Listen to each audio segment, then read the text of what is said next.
Hi there. We're continuing our journey through the Proverbs, the Mishlei Shlomo, the Life Sayings of Solomon. We're in chapter 21 and we're looking at verses 23 and 24. In the original Hebrew, verse 23 says, Shomer pivu l'shono, shomer mitzarot nafsho. That means whoever guards their mouth and their tongue keeps their life away from trouble.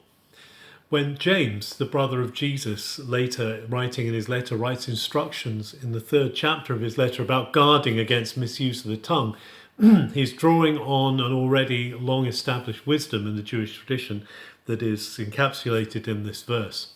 So the wise man of Proverbs advises here guarding mouth and tongue as a means of keeping out of trouble.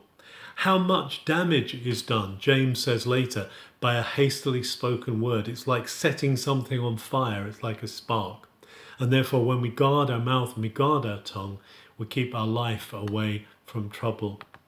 And then the next verse says in Hebrew, Zed Yahir Letz Shemo, Oseh Be'evrat Zadon. And this is basically saying someone who is high and mighty. It's saying the mocker, the lout, is high and mighty, looks down his nose at others, and he basically says, "Oseb Evrat Zadon." He just is in the way he treats people. He is boundless in his pride and in his arrogance, and pride really is something that God has to set himself against.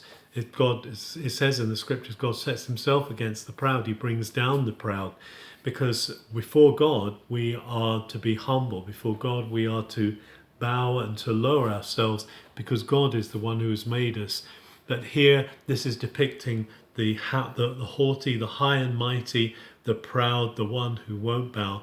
And they are going to be seen as the one whose boundless pride will actually bring them down. It's an encouragement for us to remain in a place of the low place, in a place of taking the lower place, taking the humble place before God. Let's be encouraged to acknowledge constantly how great he is. Have a good day.